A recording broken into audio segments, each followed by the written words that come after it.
I was going to be late again. The timer on my phone showed 12 minutes to deliver a $30 sushi order to some hedge fund bro on the 47th floor of a building that definitely wouldn't let me use the service elevator.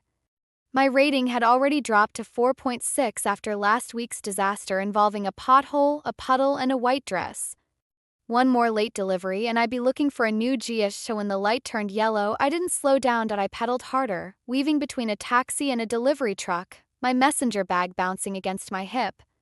The intersection was clear, mostly clear, and I was going to make it until the black SUV pulled out of nowhere. I swerved. The SUV stopped, and the mountain of a man stepping out of the passenger side didn't see me coming until I was already airborne. We collided with a sound that was half crash, half grunt. My bike went one direction. The sushi went another.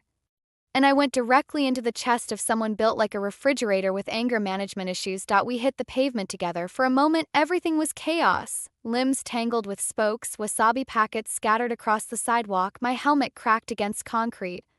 Then the mountain groaned, rolled over, and I found myself staring up at the bluest sky I'd ever seen. What the hell?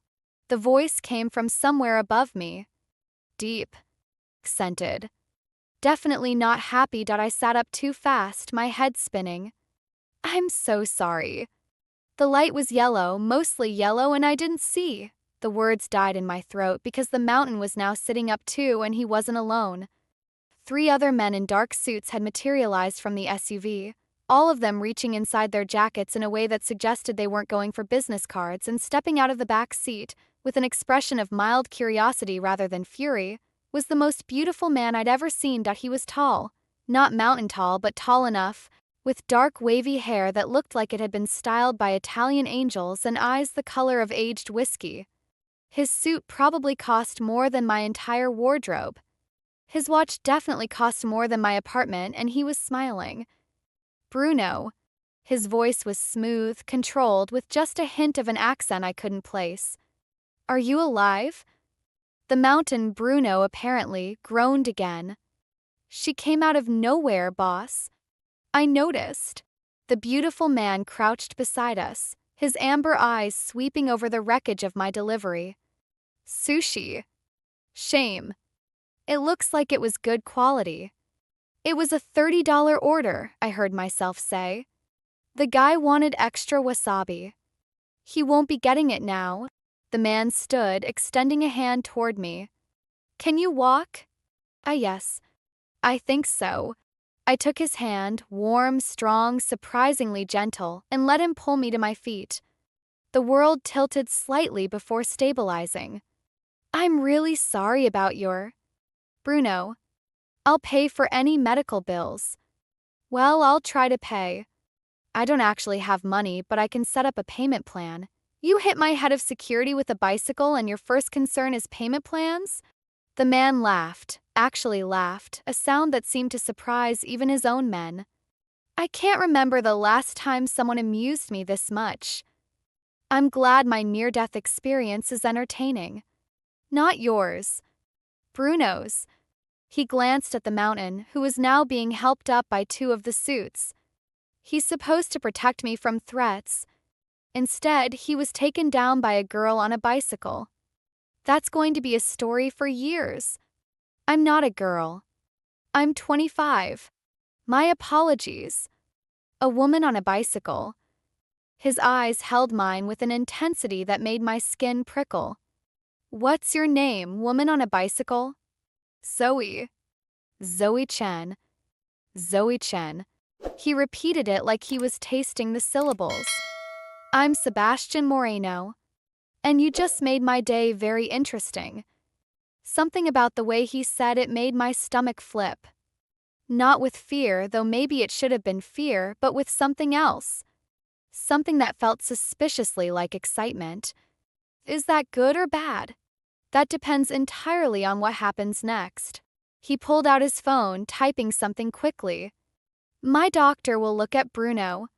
My people will collect your bicycle, which, by the way, is now in 3 pieces. And you, me, you're going to have dinner with me. I stared at him. What? Dinner. Food. Conversation. Usually happens in the evening. His smile widened. Consider it compensation for making my afternoon less boring. I can't have dinner with you. I don't know you.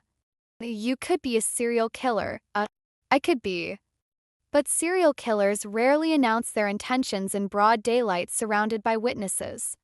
He gestured at the crowd that had gathered, tourists with phones, office workers pretending not to stare. Besides, you owe me. I owe you? Your car wasn't even scratched. But my bodyguard's pride is deeply wounded. That's worth at least one meal. He stepped closer and I caught his scent, something expensive and masculine that made my brain short-circuit. 7 o'clock. I'll send a car. You don't know where I live. I will in about 3 minutes. He nodded toward one of his men who was already photographing my destroyed bike, and I realized the ID badge still clipped to my messenger bag. The perks of being me. That's incredibly creepy. That's incredibly efficient. There's a difference. He turned back toward his SUV, pausing at the door. 7 o'clock, Zoe-chan. Don't be late. And if I don't show up... He looked at me over his shoulder, and for just a moment, the charming mask slipped to reveal something darker underneath. Then I'll come find you. And the conversation will be much less pleasant. The door closed. The SUV pulled away. And I stood on the sidewalk surrounded by ruined sushi and the wreckage of my bicycle, trying to figure out what the hell had just happened. You're going to dinner with a what? Lena's voice hit a pitch that probably only dogs could hear. She stood in the middle of our tiny kitchen, still wearing her scrubs from her hospital shift, staring at me like I'd announced I was joining a cult. I don't know what he is, I said, trying to sound calmer than I felt. He could be a businessman. Tech bro. A mafia boss. Zoe, I looked him up. Sebastian Moreno. There are articles. Rumors. The people who've crossed him tend to disappear. That's dramatic. That's Google. She thrust her phone at me. Look. Moreno family linked to organized crime. Federal investigation into Moreno Industries. Bodies found in warehouse owned by... Okay. I pushed the phone away. So he's maybe not a tech bro. He's definitely not a tech bro. He's a criminal. A dangerous criminal who somehow got you to agree to dinner. I didn't agree. He told me I was going. And you're just going to let him? What's the alternative? He knows where I live. He literally had someone photograph my ID. I slumped onto our ancient couch. Maybe it's just dinner. Maybe he really was just amused and wants company. Rich people are weird. Rich criminals are weirder. And more murdery. Lena sat beside me, her expression softening. Zoe, I'm worried. This isn't a rom-com. You can't just crash into a crime lord and expect a cute love story. I wasn't expecting anything. I was expecting to deliver sushi and make rent. I rubbed my temples. What am I supposed to do? Run? Hide? He'd find me. You saw those men, they were professionals. So call the police. And tell them what? A handsome man in a nice suit asked me to dinner? That's not a crime. It's coercion. It's complicated. I stood, pacing the small space. Look, I'll go to dinner. In a public place. I'll be polite, I'll eat something overpriced, and then I'll leave. If he's really just bored and looking for entertainment, he'll lose interest once he realizes I'm not that interesting. You're very interesting. Not to someone who probably dates supermodels and heiresses. I attempted a smile. It'll be fine. One dinner. What's the worst that could happen? Lena's expression said she could think of approximately 500 worse things, but before she could list them, my phone buzzed. A text from an unknown number. Car will arrive at 6:45. Wear something comfortable. Looking forward to our conversation. He has my phone number too, I said weakly. Of course he does. Lena threw up her hands. Fine. Go to your possibly fatal dinner. But I'm tracking your location, and if you don't text me every 30 minutes, I'm calling the FBI. The FBI won't care about a dinner date. They will if it's with Sebastian Moreno. She grabbed her phone. I'm also sending your info to my cousin in the precinct. Just in case. Just in case of what? Just in case you end up in several pieces in the Hudson River. That's reassuring. It's realistic. She hugged me tightly. Be careful, Zoe. Promise me. I promise. But as I went to my closet to find something comfortable for dinner with a crime lord, I wondered if careful was even an option anymore. The car arrived at exactly 6:45. It was black, of course, because apparently criminal masterminds had a very specific aesthetic, with tinted windows and a driver who looked like he could bench press my apartment building. Miss Chen. He opened the back door. Mr. Moreno is looking forward to seeing you. That makes one of us. The driver's expression didn't change. Professional to the core. I slid into the back seat, clutching my phone like a lifeline. Lena's tracking app was running. My pepper spray was in my pocket. And I'd worn my most practical dress, black, knee-length, easy to run in if necessary. The drive took 20 minutes, winding through Manhattan streets until we pulled up to a building I didn't recognize. Not a restaurant, I realized with a sinking feeling. A residence. This isn't public. Mr. Moreno prefers privacy for business conversations. This is supposed to be dinner, not business. With Mr. Moreno, everything is business. The driver opened my door. Penthouse level. He's expecting you. I stepped out onto a sidewalk lined with doormen and security cameras. The building was glass and steel, probably worth more than some small countries. Great, I muttered. Dinner in a murder palace. This is fine. The elevator required a key card, which the driver provided. 52 floors later, the doors opened directly into an apartment that stole my breath. It wasn't gaudy. That was the first surprise. I'd expected gold fixtures and velvet furniture, the kind of tacky wealth that screamed, I have money and no taste. Instead, I found clean lines and warm wood, original art on the walls, floor-to-ceiling windows showcasing the city like a living painting, and Sebastian Moreno, standing in the middle of it all, looking like he'd been waiting his whole life for me to arrive. Zoe. He smiled, and something dangerous uncurled in my chest. You came. Did I have a choice? There's always a choice. Most people just don't like their options. He gestured toward a sitting area near the windows. Drink. Water. I want to keep my wits about me. Smart. He poured 2 glasses, water for me, something amber for himself.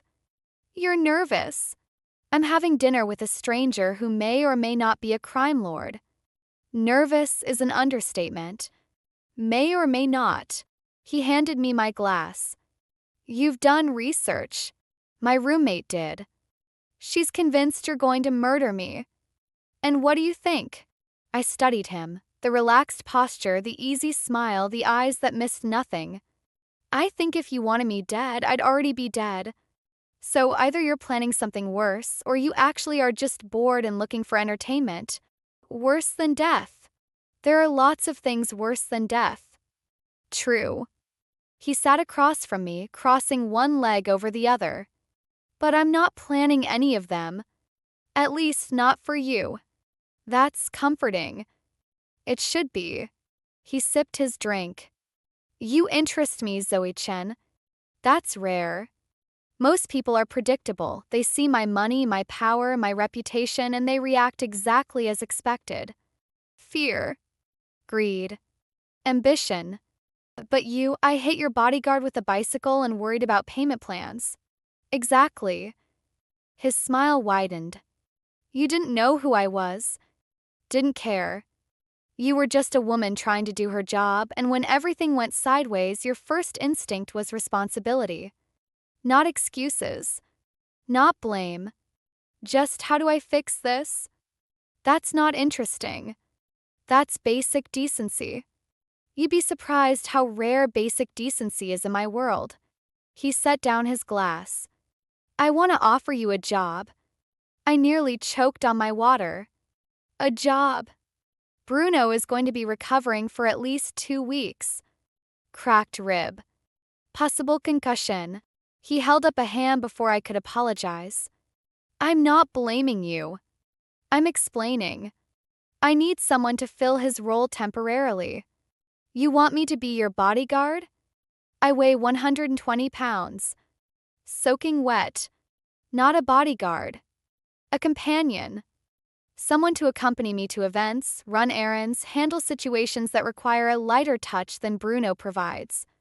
That sounds like a personal assistant. Sounds like whatever you want to call it.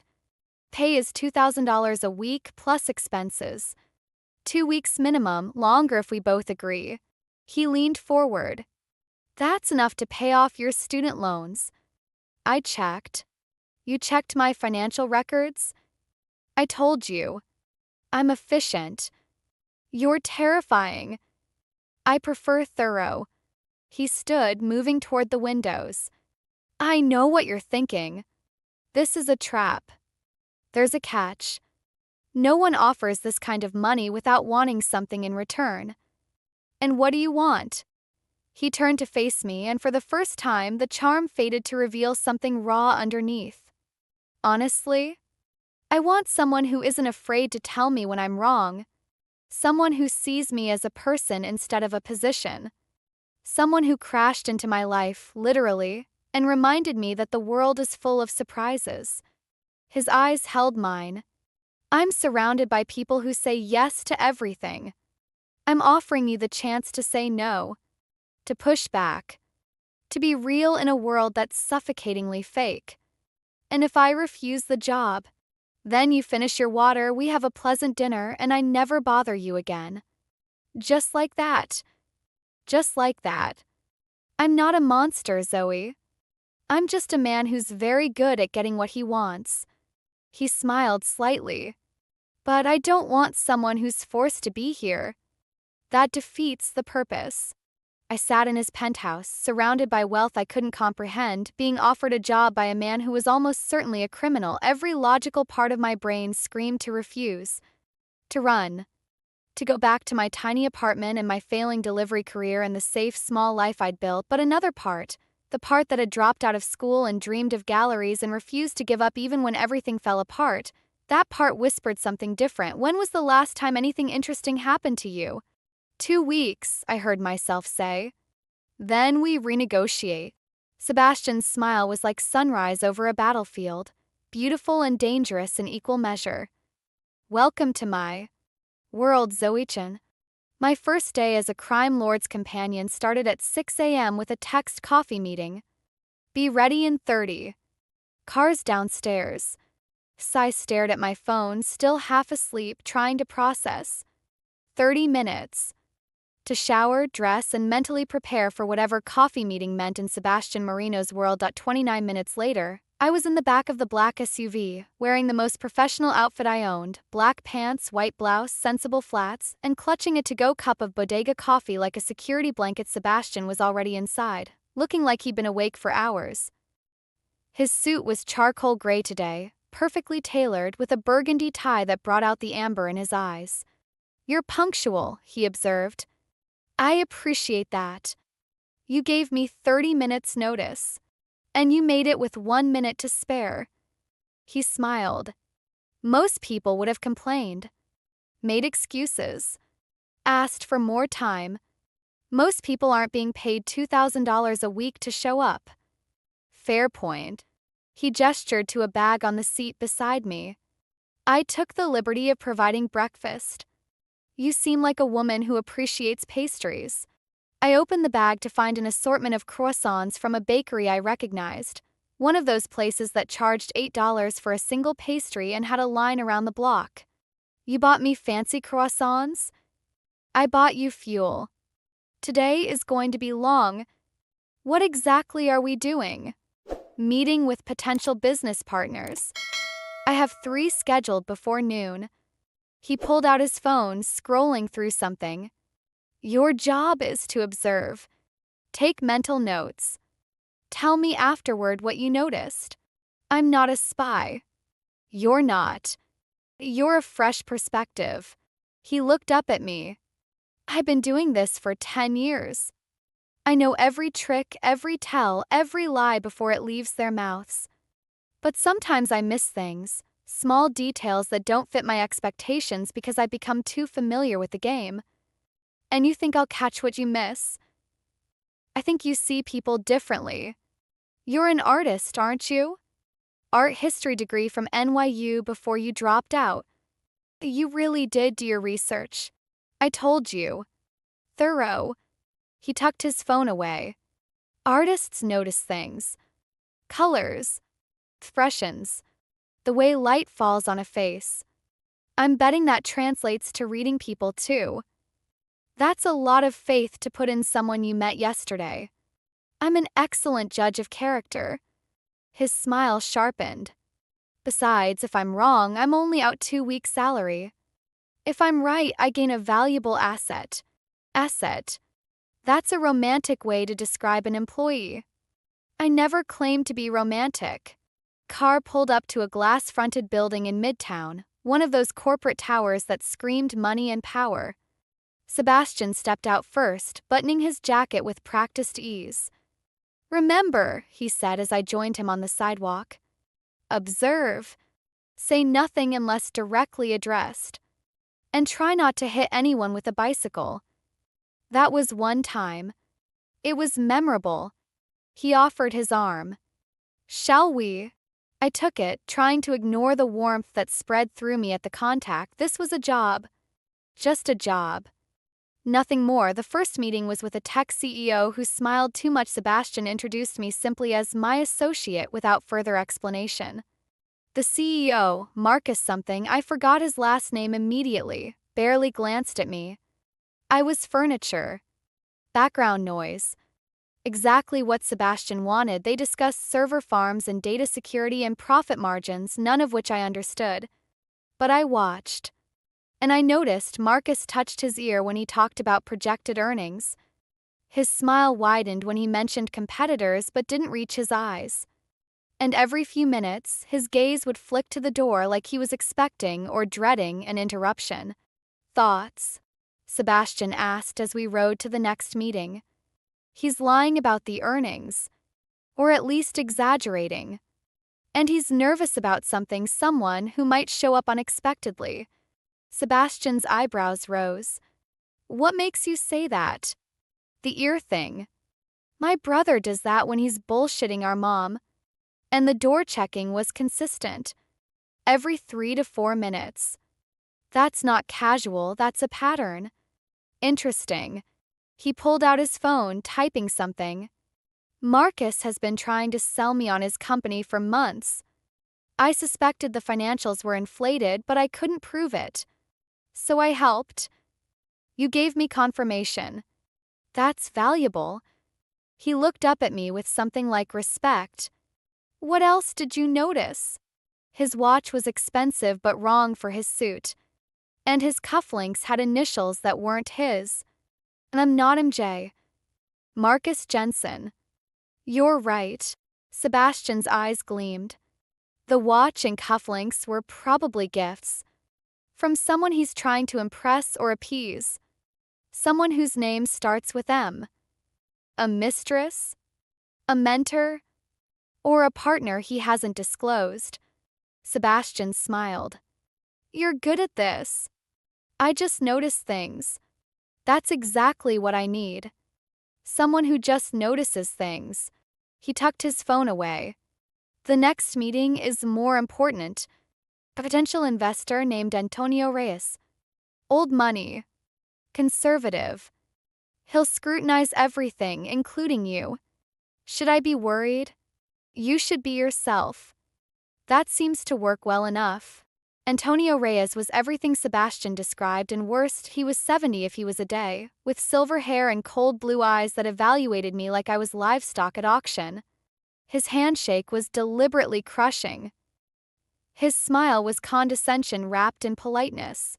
Miss Chen. He somehow made my name sound like an insult. An unusual choice for an associate.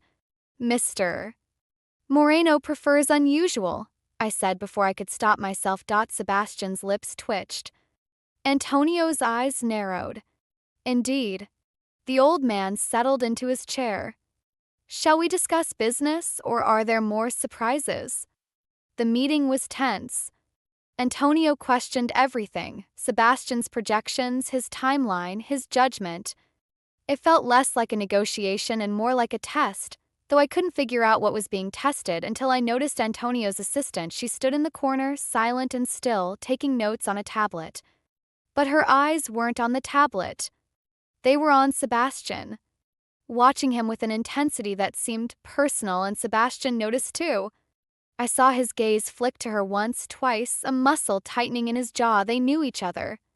Had history. Something Antonio was using. Your expansion plans are ambitious, Antonio was saying. Perhaps too ambitious for someone of your youth. Age is irrelevant when results speak for themselves. Results can be manufactured. Loyalty cannot. Antonio's smile sharpened.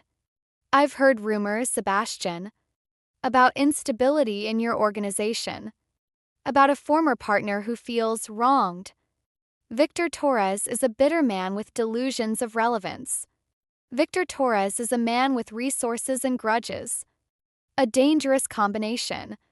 Antonio stood, signaling the meeting's end. I'll consider your proposal, but I'd encourage you to settle your internal affairs before seeking external investment. Sebastian's expression didn't change, but I felt the tension radiating from him. Thank you for your time, Antonio. Always a pleasure. The old man's gaze slid to me. And Miss Chen, do take care. Sebastian's associates have a tendency to disappear. We were silent until we reached the car. Who's Victor Torres? I asked once the doors closed. Someone who used to be my friend. Sebastian's voice was flat.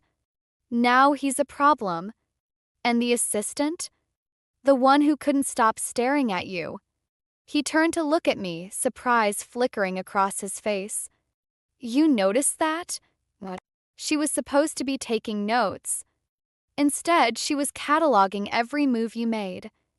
I paused. Ex-girlfriend? Ex-fiancé. The word came out heavy. Isabella. She left me for Victor 2 years ago. That's complicated. That's business. In my world, love and power are interchangeable currencies. He stared out the window. Victor and I built this organization together. When things fell apart, he took Isabella and half my territory. We've been at war ever since. And Antonio is using her presence to rattle you. Antonio is testing whether personal history affects my judgment. Sebastian's jaw tightened. It doesn't. But it bothers you. Many things bother me. I don't let them show. He finally looked at me. Why are you asking? Because if I'm going to do this job, observe, report, help, I need to understand the landscape. Who the players are. What's at stake? What's at stake is everything I've built. Everything I am. His voice softened unexpectedly. I've spent 10 years becoming someone powerful enough that no one could hurt me again. Victor wants to tear that down. Antonio wants to pick the bones. And Isabella, what does Isabella want? I don't know anymore. He exhaled. I thought I knew her. Loved her. Planned a future with her. And then one day she was gone. No explanation, no goodbye, just a note saying she'd chosen Victor. That's brutal. That's life. He straightened, reassembling his mask. The third meeting is in an hour. A potential acquisition. Try to notice if the owner is planning to betray me too. Sebastian, we should eat first. You haven't touched your croissants. The subject was closed, but I filed away what he'd told me, adding it to the picture forming in my mind. Sebastian Moreno wasn't just a crime lord. He was a man who'd been broken by betrayal and rebuilt himself into something harder. I understood that more than I wanted to admit. The third meeting was mercifully uneventful. By 2 p.m., we were back in the SUV, and I was exhausted in a way that had nothing to do with physical exertion. "You did well today," Sebastian said. "Better than I expected." "Thanks." "I think it's a compliment. Take it." He loosened his tie, the first casual gesture I'd seen from him all day. "Tomorrow will be different. A charity gala. Less talking, more watching. Will Antonio be there?" "Probably. Along with half the people in this city who want something from me." He glanced at me. "You'll need a dress. I'll have something sent over. I can buy my own dress. Can you buy a $10,000 dress?" "A 10,000, why would anyone spend that much on fabric?" "Because at these events, appearance is currency. The wrong dress sends the wrong message." He almost smiled. "Consider it a work expense." "This is insane." "This is Tuesday." He leaned back in his seat. "Get some rest tonight. The gala starts at 8, but preparation begins much earlier." Preparation? Hair. Makeup. The transformation from bicycle courier to society companion. His eyes swept over me. "Though honestly, you need less transformation than most." Was that another compliment? It was an observation. But his smile suggested otherwise. The car dropped me at my apartment building, and I climbed the stairs in a daze. Lena was waiting inside, practically vibrating with anxiety. "You're alive. I texted you every 30 minutes. Texts can be faked. You could have been kidnapped, murdered, sold into trafficking." I attended business meetings and ate fancy croissants. I collapsed onto the couch. "It was actually interesting." "Interesting." Lena sat beside me. "You spent the day with a crime lord and your takeaway is interesting?" "He's not what I expected." I stared at the ceiling. "He's smart, observant, wounded in ways he tries to hide.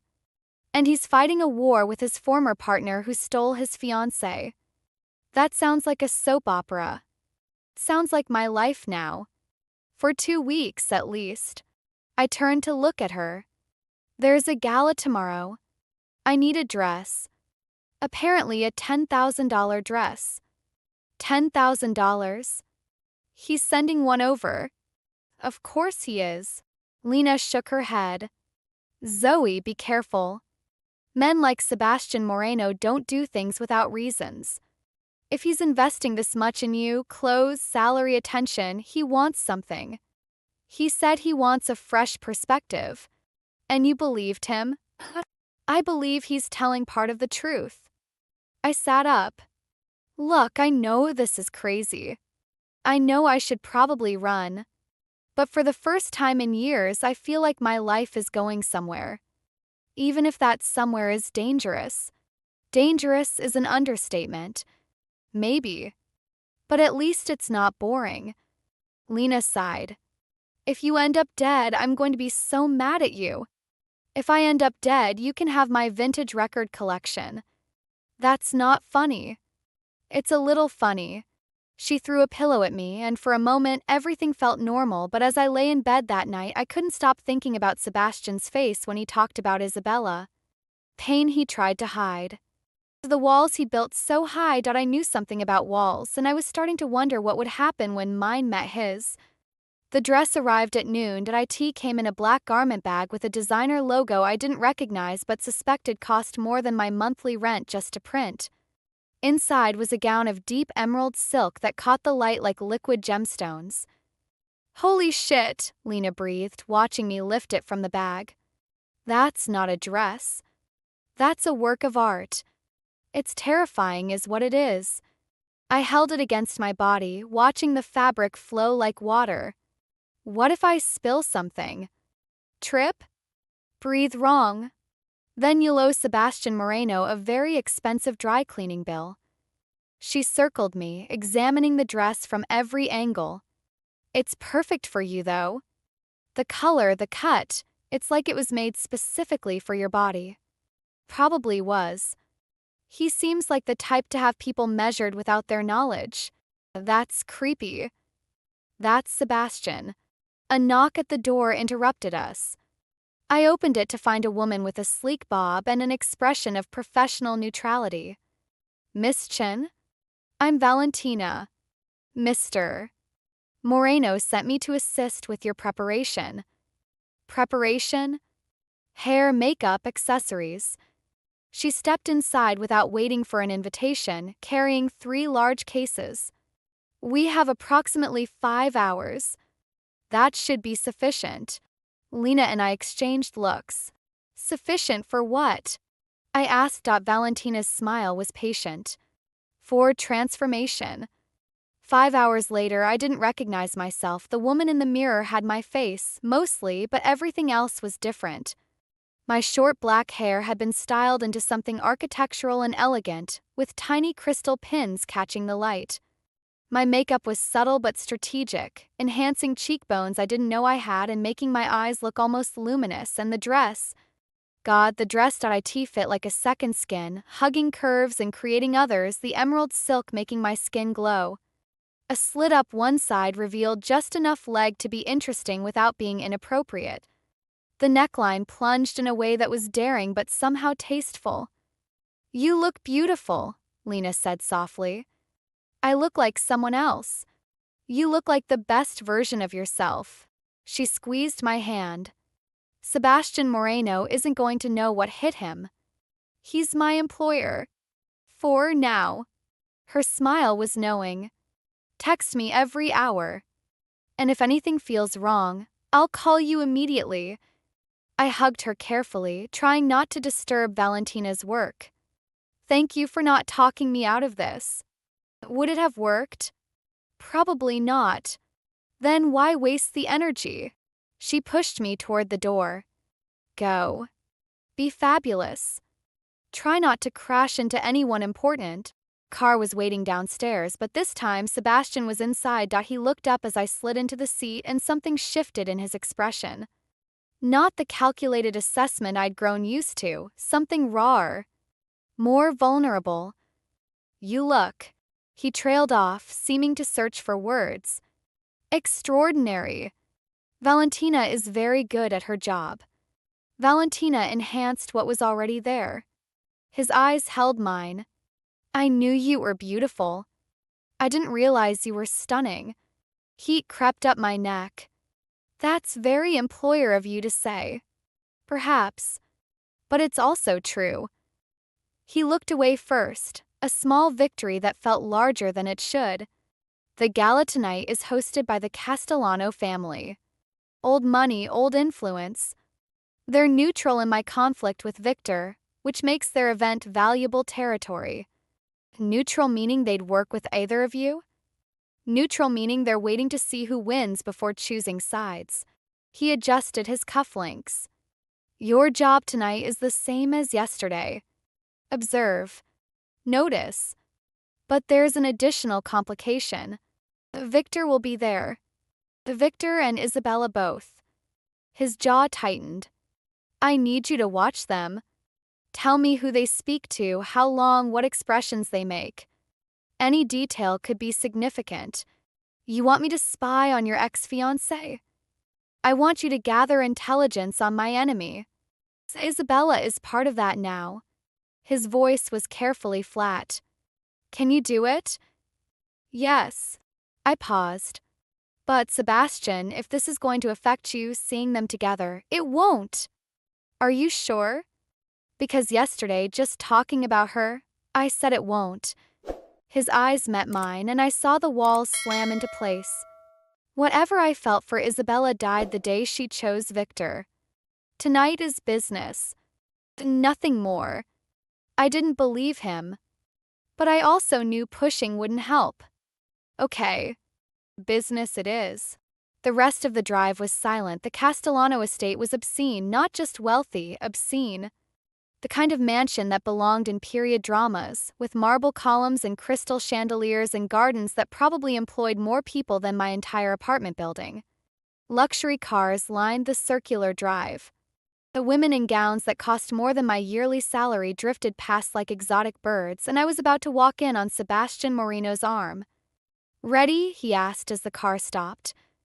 "No." "Good. Honesty is refreshing." He offered his hand. "Stay close. Smile. Remember that everyone here is either an ally to cultivate or an enemy to neutralize." That's a grim way to view a party. That's an accurate way to view my life. He helped me from the car. "Let's make this interesting." We entered together, and I felt the weight of 100 gazes landing on us at once. Whispers rippled through the crowd like wind through wheat. "They're staring," I murmured. "They always stare. Tonight they're staring more because of you. Because I'm new. Because you're unexpected. I don't bring companions to these events. The fact that you're here suggests significance." His hand found the small of my back, warm and possessive. "Let them wonder."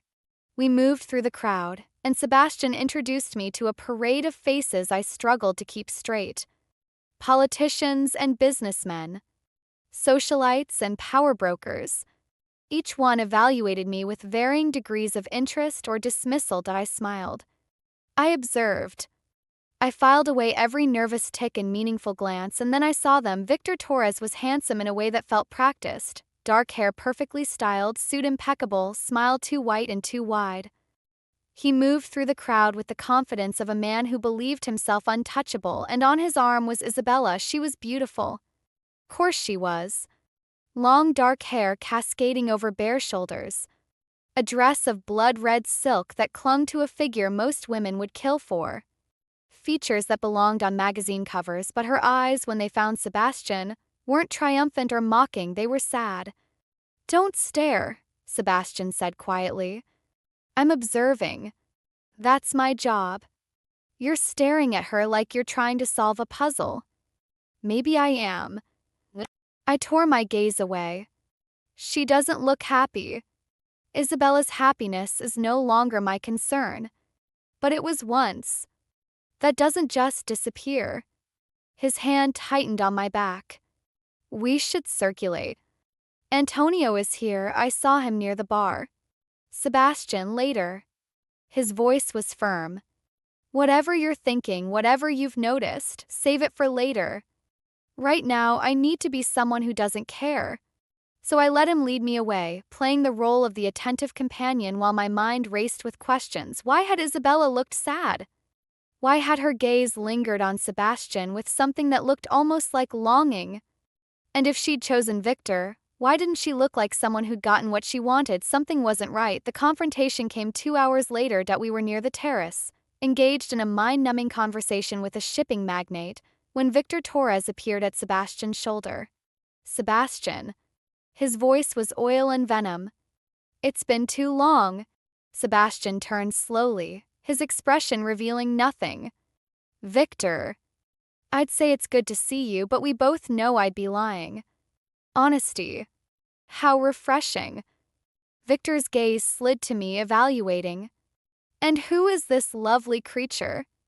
Don't tell me you've finally found someone willing to tolerate your company." "Zoe Chen."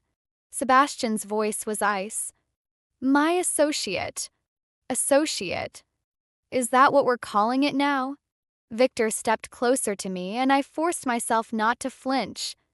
"Tell me, Zoe Chen, has he shown you his true colors yet? The violence? The cruelty? The bodies he's buried to build his empire? I've seen enough to form my own opinions." "Have you? Then you're either very brave or very foolish." His smile sharpened. "Probably both, given that you're standing here." "Victor." Sebastian's hand closed around my arm, pulling me slightly behind him. "If you have business, discuss it with my people. If you're here to threaten my companion, we're going to have a very different conversation." "Threaten?" "I'm simply warning her. The way I wish someone had warned Isabella before she wasted 5 years on a man incapable of love. Isabella made her choice. Isabella was rescued from a bad situation. There's a difference." Victor's eyes glittered. But I didn't come here to rehash old wounds. I came to deliver a message. Then deliver it and leave. Castellanos have agreed to hear my proposal next week. If they accept, their support and their territory will be mine. Victor's smile was triumphant. Your empire is crumbling, Sebastian. Best to abandon ship before it drags you under. My empire is stronger than ever. Is it? Then why are you surrounded by new faces instead of old allies? Why is Bruno recovering from injuries instead of standing at your side? Why do you bring a bicycle courier to events that require sophistication? Victor laughed. You're weakening. Everyone can see it. What everyone sees is a desperate man grasping at victories he hasn't earned. Sebastian's voice was deadly calm. Enjoy your delusions, Victor. Reality will catch up eventually. Victor's expression flickered. Just for a moment, something darker underneath the smooth facade. We'll see who reality favors. He turned to leave, then paused. Oh, and Zoe? When you're ready to choose the winning side, my door is always open.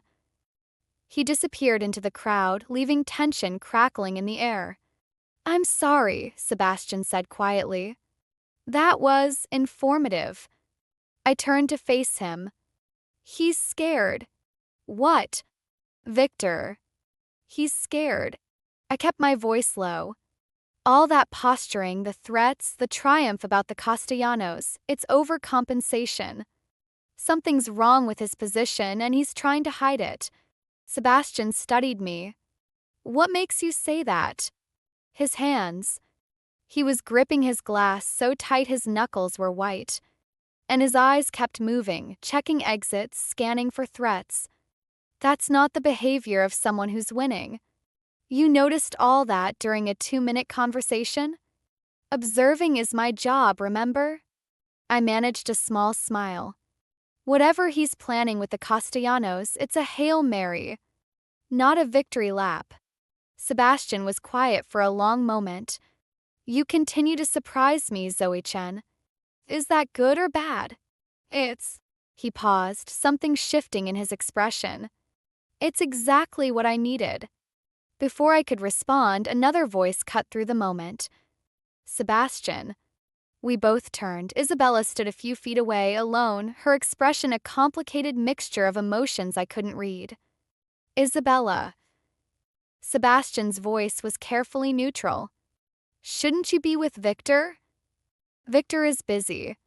Celebrating a victory he hasn't won yet. She stepped closer, her eyes fixed on Sebastian's face. Can we talk? Privately. I don't think that's appropriate. Please. The word cracked slightly. 5 minutes. That's all I'm asking. Sebastian's jaw tightened. I could feel the tension radiating from him, the war between wanting to refuse and something else. 5 minutes, he said finally. Zoe, wait for me by the bar. Sebastian, please. His eyes met mine, and I saw something there I hadn't expected. Trust. I'll be fine. I watched them walk toward a secluded corner of the terrace, two people with a history I couldn't understand, about to have a conversation that would change everything, and for reasons I didn't want to examine, the sight of them together made my chest ache. Sebastian found me 20 minutes later. His expression was unreadable, but something about his posture had changed. The rigid control had cracked slightly, revealing exhaustion underneath. What did she want? I asked. To warn me. He signaled for a drink. Victor is planning something beyond the Castellanos. Something dangerous. She wouldn't say what, but she was afraid. You believe her? I don't know. He accepted his whiskey, draining half of it in one swallow. She also said she was sorry.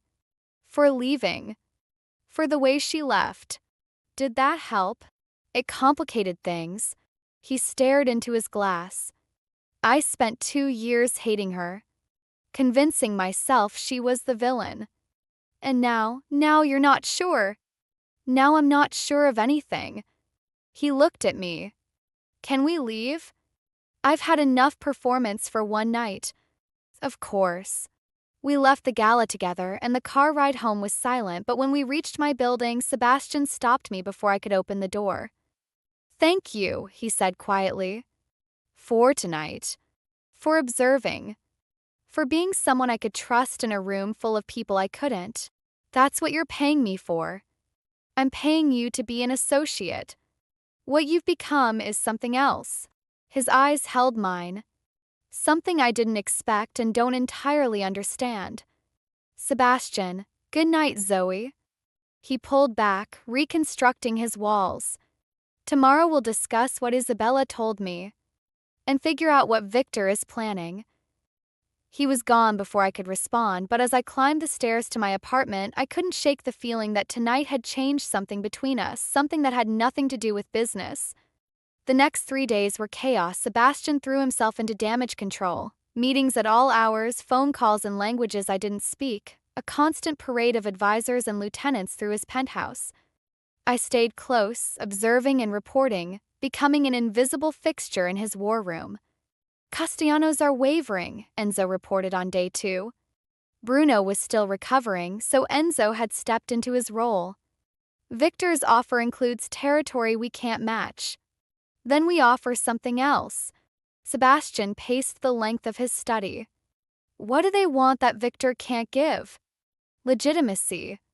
Their youngest daughter is engaged to a senator's son. They want to transition into legal business, leave the old world behind. Then we help them do that. Set up a meeting with their lawyers.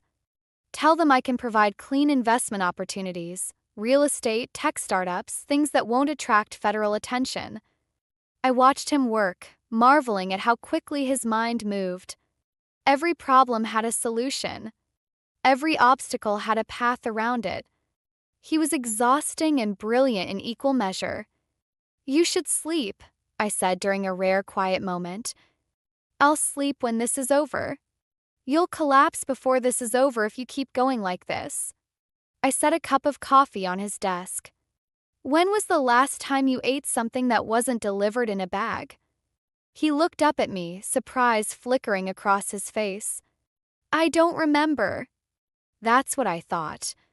I pulled out my phone. "I'm ordering real food. And you're going to eat it. That's not a request. You're giving me orders now. Someone has to. You've been running on caffeine and spite for 3 days." I met his eyes without flinching. "I know Victor is a threat. I know the Castellanos are important. But you won't win anything if you work yourself into a hospital bed." For a moment, I thought he'd argue. Instead, he laughed, a tired sound but genuine. "You're the only person in this organization who talks to me like that. Maybe that's why you hired me." "Maybe it is." He leaned back in his chair. "Order whatever you want. I'll eat it. Promise. Promise." I ordered Thai food from a place I knew was good, and when it arrived, I made Sebastian sit at the table instead of his desk. We ate together in something approaching comfortable silence. "Tell me about your art history degree," he said suddenly. "What? You mentioned you dropped out of NYU. Art history." He twirled noodles around his fork. "Why that subject?" "Because art is the only honest thing humans create." The words came out before I could filter them. Politics lies. Business lies. Even relationships lie. But art, real art, it shows you exactly what the artist felt. No pretense. No manipulation. That's very idealistic. I know. That's probably why I ended up delivering food instead of working in a gallery. I shrugged. The art world is just as corrupt as every other world. I couldn't stomach the hypocrisy. "So you chose poverty over compromise?" "I chose authenticity over bullshit." I met his eyes. "Not everyone values money above everything else." "No. Some people value integrity." His voice softened. "That's rare. Especially in my experience. Is that why you keep me around?" "Because I'm rare. Keep you around because you make me think differently." Because you see things I miss. Because, he paused, something shifting in his expression. Because when I'm with you, I remember there's more to life than the game I'm playing. Sebastian, I know this is a job. I know there are boundaries we shouldn't cross. He set down his fork. But I'd be lying if I said I wasn't starting to feel something that has nothing to do with business. My heart stuttered. We shouldn't, I know. I know we shouldn't. He stood, moving to the window. Forget I said anything. It was inappropriate. But I couldn't forget. 'Cause the truth was, I felt it too, the pull. The awareness. The way my breath caught whenever he looked at me for too long. Sebastian. He turned. I feel it too. The admission cost me something, some wall I'd been maintaining without realizing it. But you're right. We shouldn't. Not now. Not with everything that's happening. And after. When this is over. When Victor is dealt with and the Castellanos have chosen sides. His eyes held mine. What happens then? I don't know. I stood, crossing to stand beside him at the window. But maybe we could find out together. He didn't touch me. Didn't close the distance between us. But something passed between us in that moment. An understanding, a promise, a possibility suspended in the space where our futures might converge. Together, he repeated softly. I'd like that. The attack came 2 nights later that I was in my apartment, finally getting a full night's sleep, when my phone exploded with notifications. Sebastian. Enzo. Unknown numbers. Victor made his move. Get somewhere safe. Don't go to the penthouse. I was still processing when the door to my apartment crashed open. 2 men in dark clothes. Guns drawn. But moving with the efficiency of professionals. Miss Chen. The first one smiled. Mr. Torres would like a word. I didn't think. I just moved. The pepper spray was in my pocket. I'd been carrying it since the first day with Sebastian. I aimed for the closest man's face and ran before his screams fully registered down the fire escape. Into the alley. Running through Brooklyn streets I knew better than any GPS, my bare feet slapping against concrete because I hadn't had time for shoes. I made it 3 blocks before they caught up. A car screeched beside me. Hands grabbed my arms. Something pressed against my neck, and the world went soft and dark. I woke up in a warehouse, not the cinematic kind, not elegant or intimidating. Just a warehouse. Cold concrete. Industrial lighting.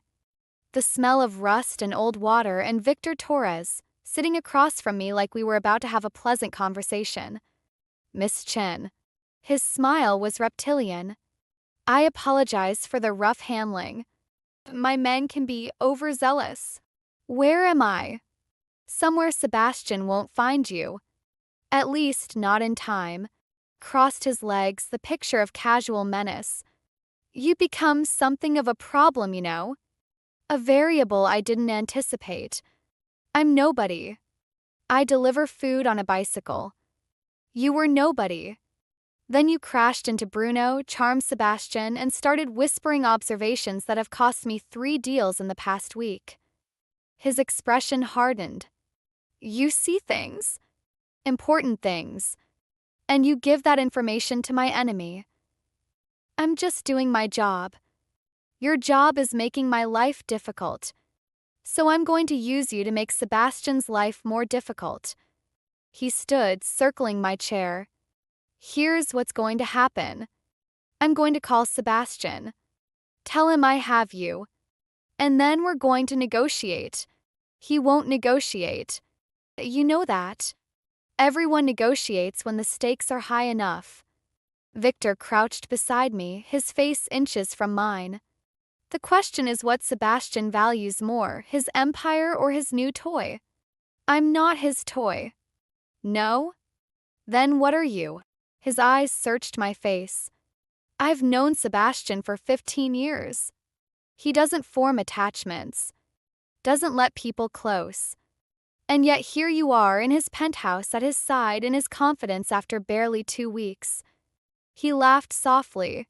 Either you're remarkable or he's finally losing his edge. Maybe both. Maybe. He straightened. I suppose we'll find out. He pulled out his phone, dialing a number I recognized. Sebastian. I have something of yours. The next hour was the longest of my life. Victor made me listen to the conversation, Sebastian's voice, tight with fury, demanding proof of life. Victor's calm responses, laying out terms I only half understood. Territory. Money. Public acknowledgement of Victor's superiority and Sebastian's eventual reluctant agreement. He must really care about you, Victor observed after hanging up. I asked for everything he's built over the last decade and he didn't hesitate.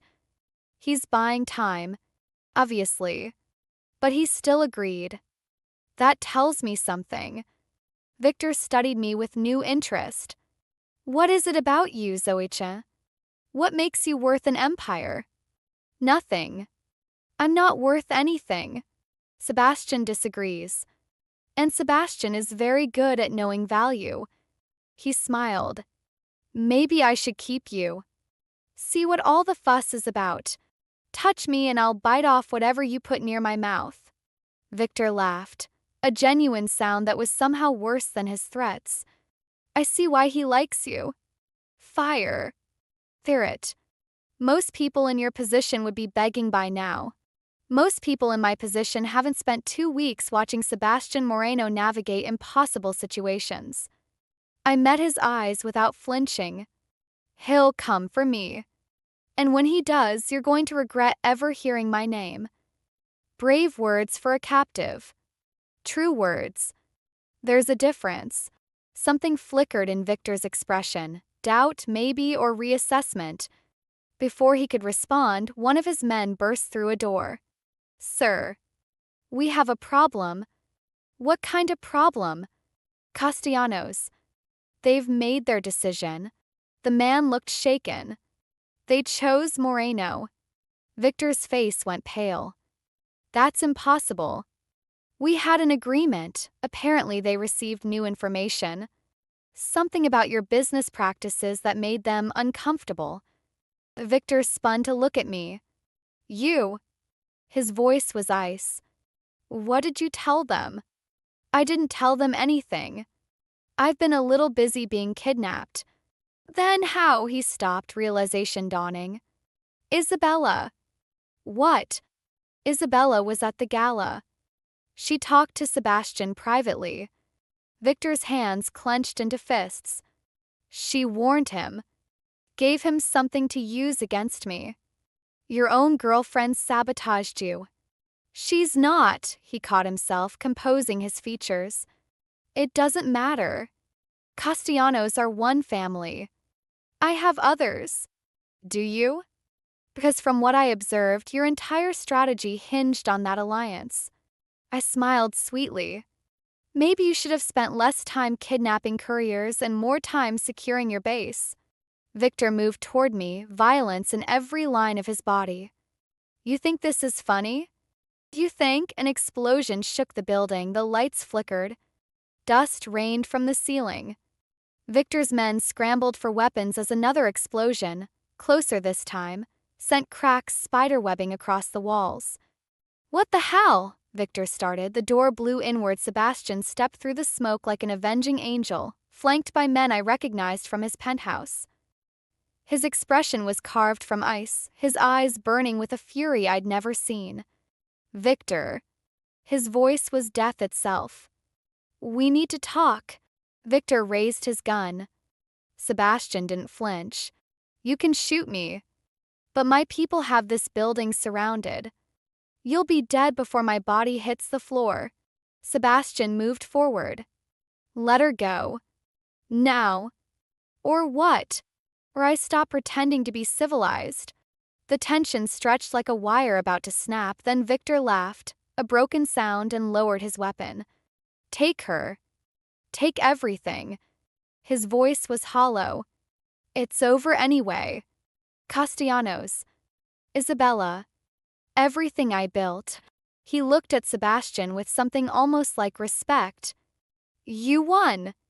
Enjoy it while it lasts. Sebastian didn't respond. He just crossed to me, his hands finding my face, checking for damage. Are you hurt? No. Just scared. I managed a weak smile. Took you long enough. I came as fast as I could. His voice cracked slightly. When I got the call, when I realized, I'm okay. I'm okay.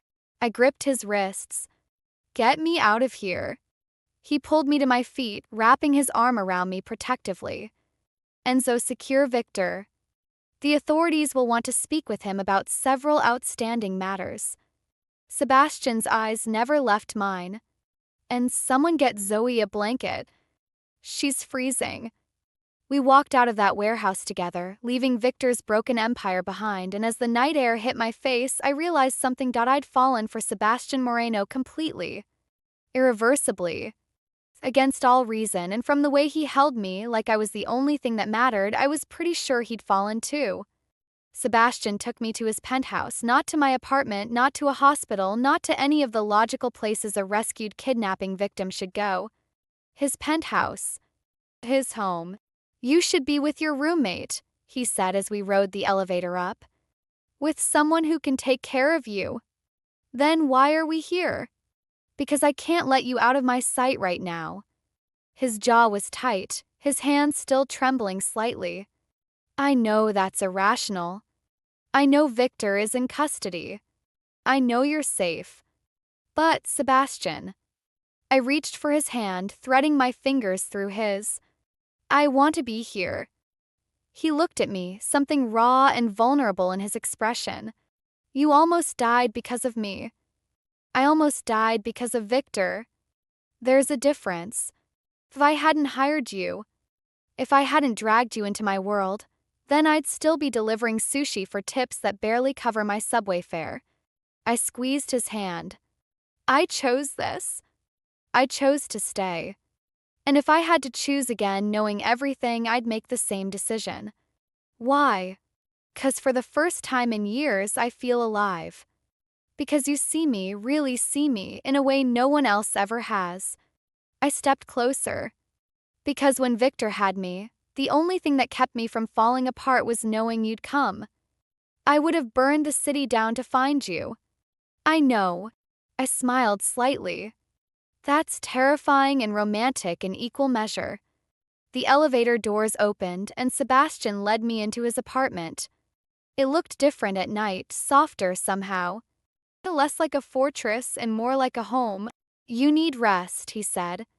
The guest room is. I don't want the guest room. He froze. Zoe, I almost died tonight. I spent hours in a warehouse, not knowing if I'd ever see morning again. I moved toward him, closing the distance he kept trying to create. I don't want to be alone. I don't want to be careful. I want to feel alive. You're in shock. You're not thinking clearly. I'm thinking more clearly than I have in years. I reached up, touching his face. Tell me you don't want this. Tell me the past 2 weeks meant nothing.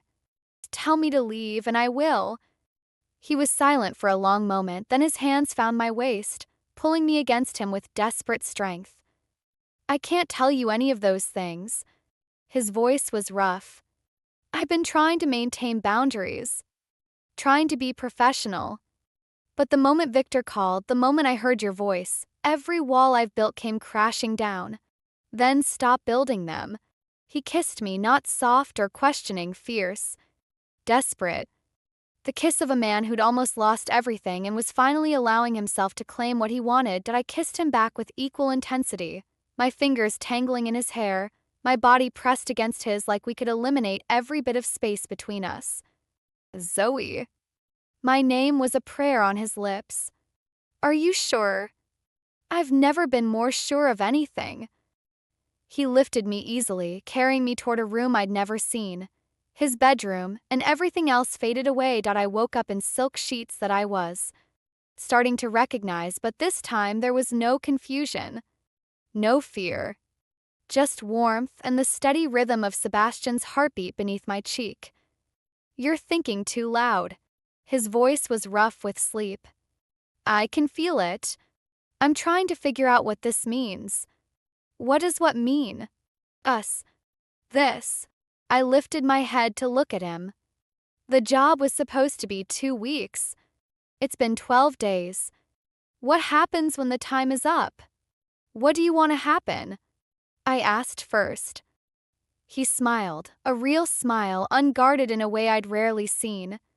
I want you to stay. Not as an employee. Not as an associate. As. He paused, searching for words. As whatever you want to be. Whatever you're willing to give. That's very open-ended. I've spent my whole life trying to control outcomes, predict variables, eliminate uncertainty. His hand traced my spine. But you can't be controlled or predicted, and I've realized I don't want you to be. That sounds almost romantic. I'm learning. He pulled me closer. Stay, Zoe. Not because I'm paying you. Not because you feel obligated. Stay because you want to. And if I want to keep my apartment, keep some independence, I'm not ready to move in and become a kept woman. I wouldn't expect you to be. Your independence is part of what I love about you. I froze. Love. He met my eyes without flinching. Too soon? I don't know. Maybe. I paused. Say it again. I love you. The words came easier the second time. I love your stubbornness and your fire. I love that you crashed into my life and refused to be intimidated. I love that you see the world differently than anyone I've ever known. Sebastian, you don't have to say it back. I know this is fast. I know, I love you too. He stilled. What? I love you. Against every bit of logic and self-preservation I possess. I smiled. I fell for a crime lord who ordered me to dinner the day we met. My therapist is going to have a field day with this. You have a therapist? I should probably get one. Kissed him softly. I love you, Sebastian Moreno. Even if this is insane. Even if it terrifies me. I love you.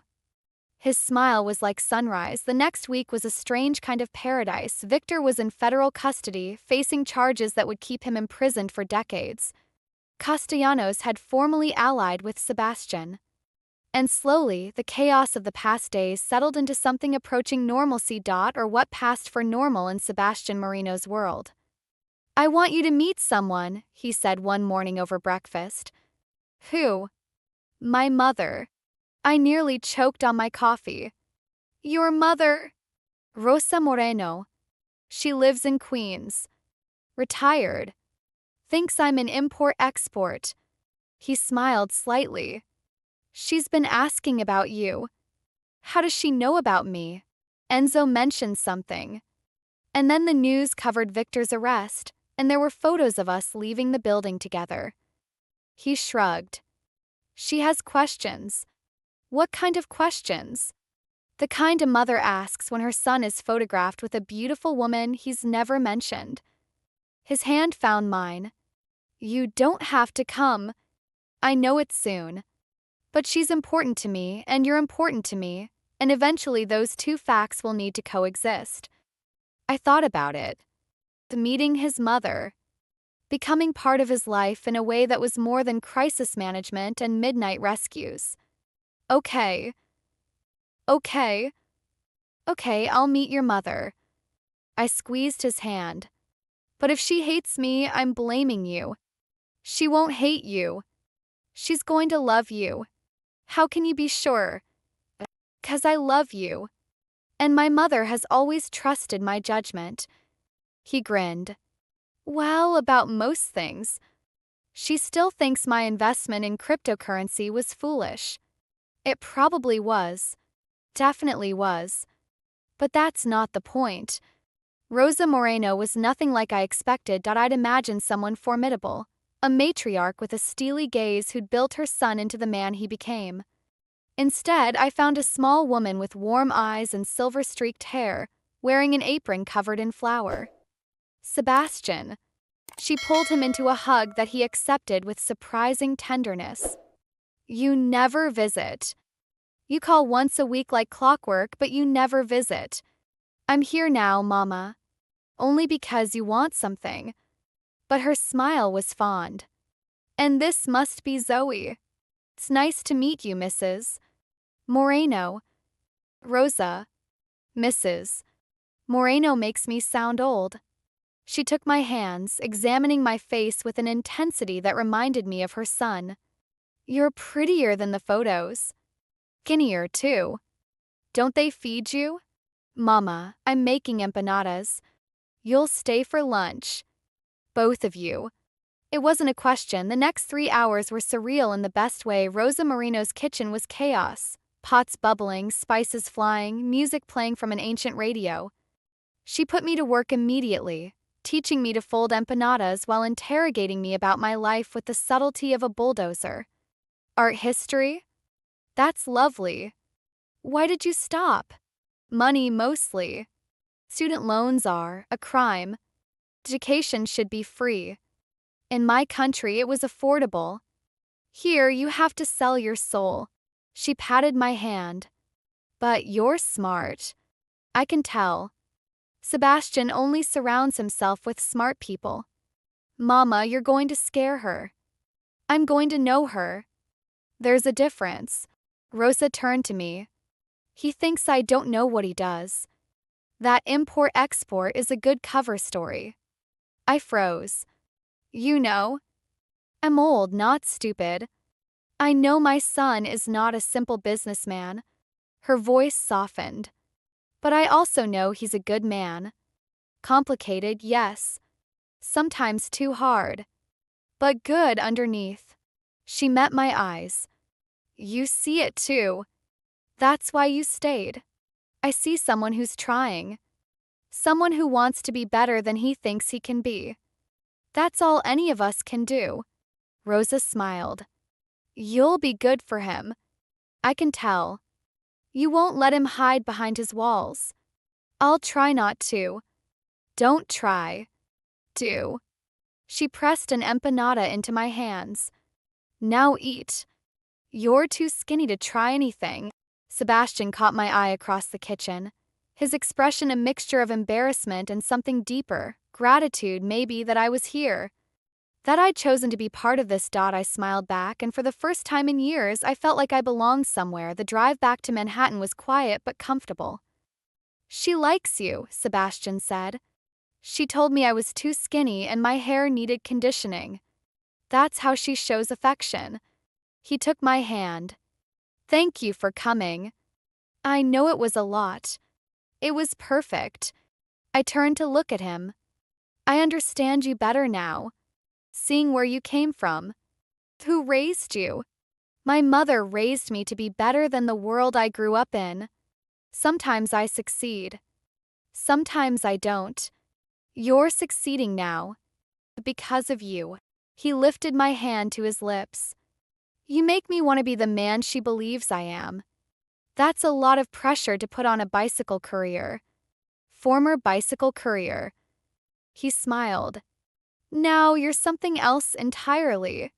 What am I? Mine. The word was soft but certain. If you want to be. I already was. I leaned across the seat to kiss him. From the moment you stepped out of that car and told me I made your day interesting. You did. You still do. Every single day. We rode the rest of the way in comfortable silence, hands intertwined, futures tangled together in ways neither of us could have predicted, and somewhere in the back of my mind I started to believe that this impossible thing might actually work. 3 months later, I stood in the middle of an empty warehouse in Soho, trying to see what Sebastian saw. It's perfect, he said, gesturing at the exposed brick walls and soaring ceilings. Natural light from those windows. Enough space for installations. A location that screams serious art. It's also probably worth more than my entire family has earned in 3 generations. It's an investment. He moved to stand behind me, his hands finding my shoulders. In your future. In something that matters. Sebastian, I can't accept this. You're not accepting it. You're using it. He turned me to face him. I'm not giving you a gallery.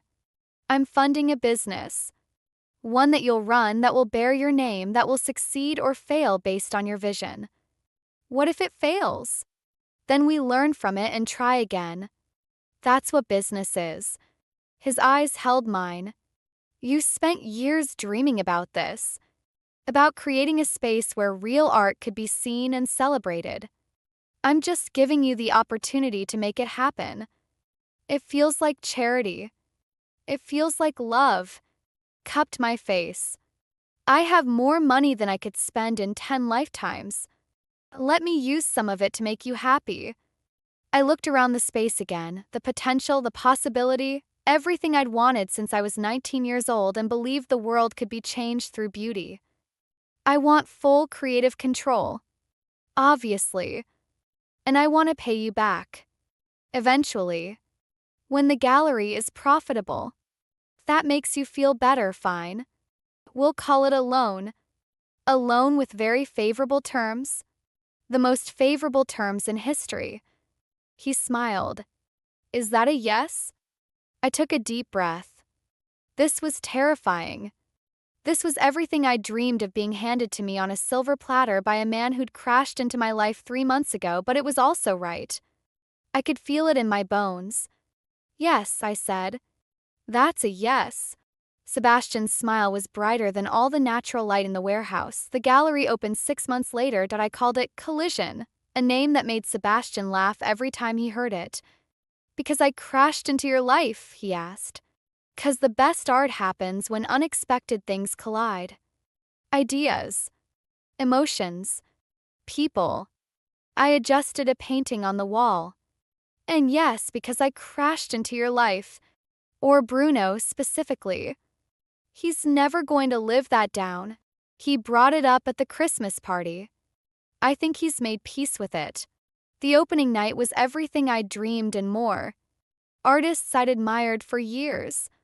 Critics who'd actually showed up. Collectors who looked at the work with genuine interest instead of calculating investment potential, and Sebastian standing in the corner, watching me with an expression of profound pride. You did this, he said when I found a moment to join him. All of it. Curation. The vision. The relationships. I just wrote a check. Don't diminish your contribution. I'm not. I'm acknowledging that the money was the easy part. Making this real, making it matter, that was all you. I looked around at the gallery I'd built. The art I'd chosen. At the people who'd come to see something beautiful on a random Tuesday night in Manhattan. I never thought I'd have this, I admitted. When I dropped out of NYU, I convinced myself it was temporary. That I'd find my way back eventually. But years passed and eventually became never, and I made peace with being someone who almost did something. And now I'm someone who actually did something. I smiled. Thanks to a car accident and a crime lord with questionable hiring practices. Former crime lord. Mostly former. Entirely former. His voice was firm. The last of the problematic operations were closed last month.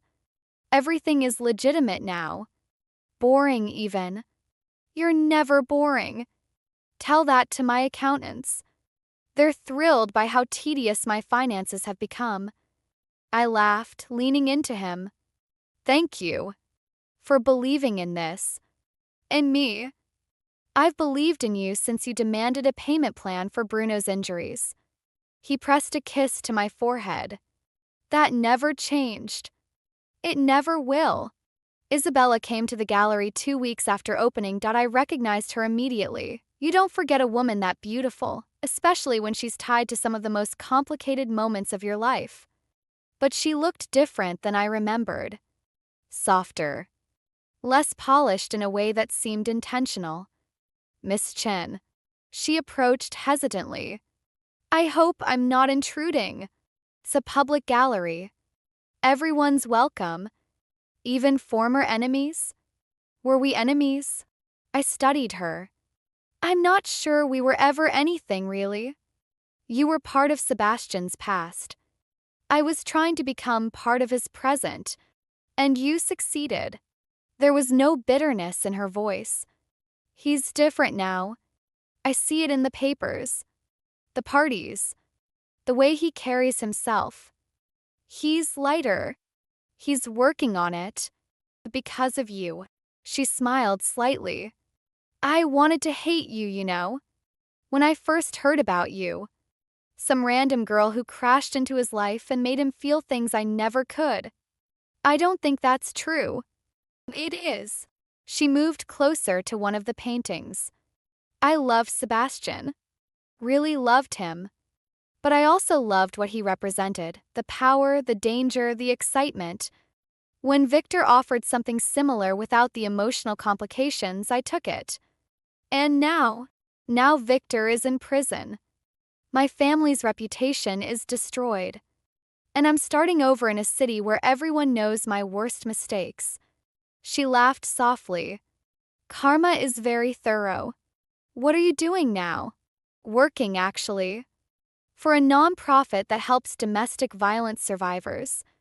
She glanced at me. Victor wasn't physically abusive, but he was controlling in ways I didn't recognize until I was out. Now I help other women recognize the signs. That's not what I expected. Neither did I. But sometimes the worst experiences lead to the best outcomes. She turned to face me fully. I wanted to thank you for what you did at the Castellano Gala. I didn't do anything. You saw through Victor's performance. Noticed he was scared when everyone else saw confidence. That information, whatever Sebastian did with it, changed everything. I just observed. You did more than that. You gave Sebastian a weapon he didn't know he needed. Isabella's expression was complicated. Take care of him, Zoe. He deserves to be happy. Even if it took losing him for me to realize that. She left before I could respond, but that night when I told Sebastian about the visit, he was quiet for a long time. She's building a new life, I said. Helping people. It sounds like she's actually becoming someone worth being. Maybe. His voice was distant. I spent 2 years hating her, blaming her for everything that went wrong. But watching Victor's organization collapse, seeing how he treated the people around him, he paused. Maybe she was running from something, not running towards someone. Does that change how you feel? About her? No. That chapter is closed. He pulled me closer. But it makes me wonder how many other people in my world were trapped in situations they didn't know how to escape. Is that why you've been so focused on legitimizing everything? Partly. And partly because I want to be someone my mother isn't embarrassed by. Someone you can be proud of. He met my eyes. Someone worthy of what we're building together. You already are. I'm working on it. He smiled. Every day I'm working on it. The proposal came on a Thursday, not a special Thursday. Not an anniversary or a birthday or any of the moments you'd expect. Just a random Thursday in September when the leaves were starting to turn and the city smelled like possibility. We were on the rooftop of Sebastian's building. Our building now, though I still kept my apartment in Brooklyn for reasons I couldn't entirely explain. He'd made dinner himself, which was still a novelty. Sebastian Moreno, crime lord turned legitimate businessman, making pasta from scratch. This is good, I said, twirling noodles around my fork. Really good. You're getting better. YouTube tutorials. The great equalizer. He watched me eat with obvious pleasure. I have something for you. If it's another car, I'm saying no again. I don't even have a license. It's not a car. He reached into his pocket, pulling out a small velvet box. It's something else entirely. My heart stopped. Sebastian, don't panic. Just listen. He set down his fork, his expression more vulnerable than I'd ever seen it. A year ago, you crashed into my life. Literally. You hit my bodyguard with a bicycle and worried about payment plans while covered in wasabi. It was a memorable day. It was the best day of my life. I just didn't know it yet. He opened the box, revealing a ring that made my breath catch, a simple band with a single diamond that somehow caught every bit of light on that rooftop. I've spent my whole life controlling outcomes, predicting variables, making sure nothing surprised me. And then you came along and surprised me every single day. Sebastian, you challenged me, pushed back when everyone else agreed, saw things I missed and made me question assumptions I didn't know I had. His voice roughened. You made me want to be better. Not just successful or powerful, but actually better. As a person.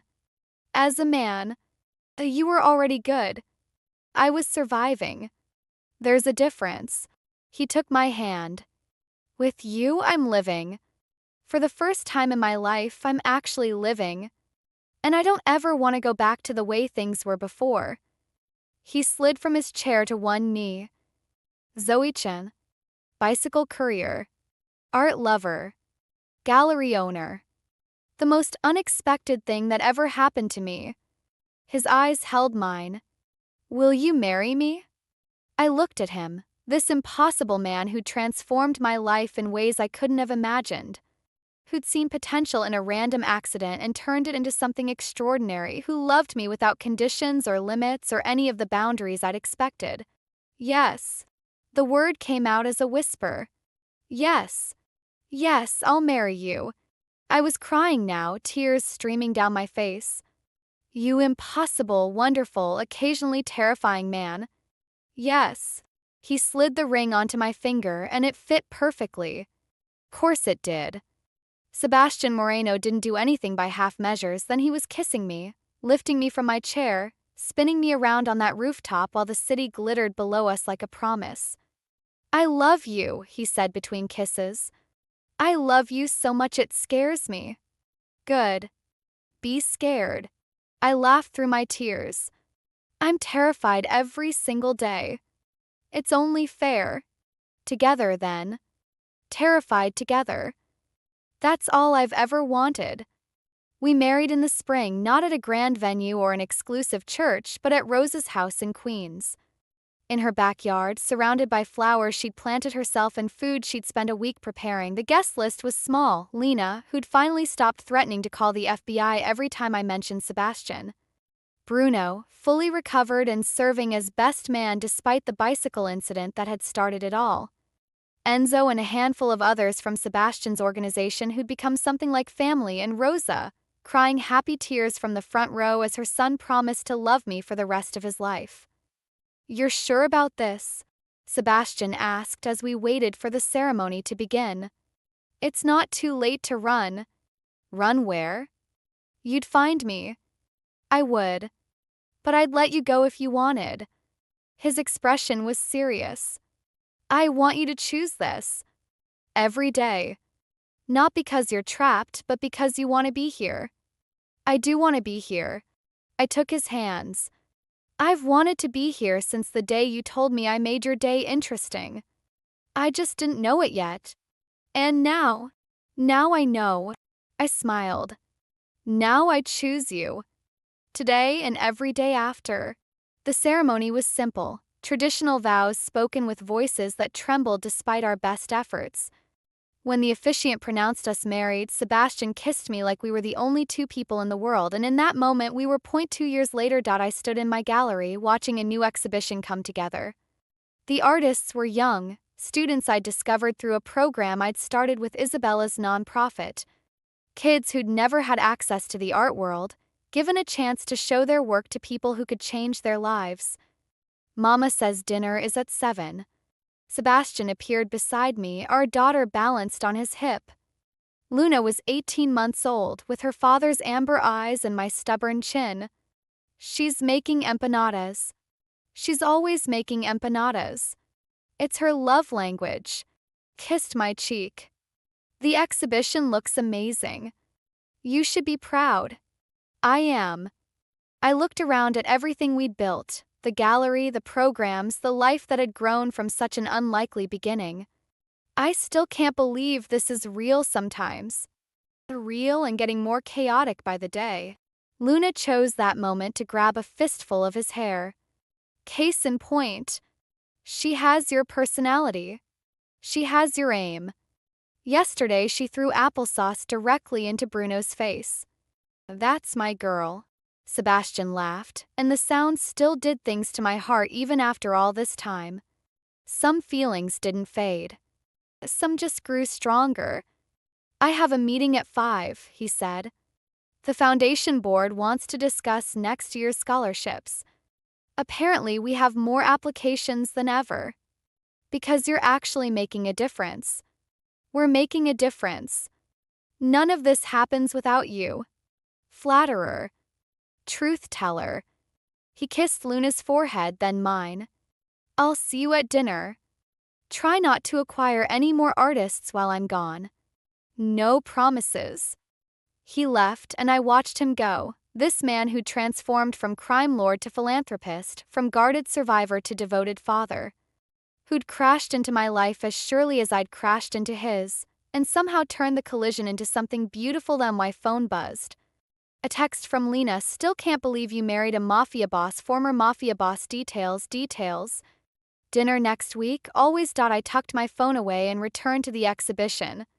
One of the young artists, a girl from the Bronx who painted like her life depended on it, was arranging her pieces with nervous energy. Is it okay? She asked when she saw me watching. I can move them if it's perfect. I smiled. You're going to be amazing. You really think so? I know so. I thought about my own journey. About dreams deferred and second chances and the unexpected roads that led to exactly where you needed to be. Sometimes the best things happen when you least expect them. You just have to be ready when they do. She nodded, returning to her work, and I let myself feel something I'd almost forgotten was possible. Hope, pure, uncomplicated hope for her. For this city.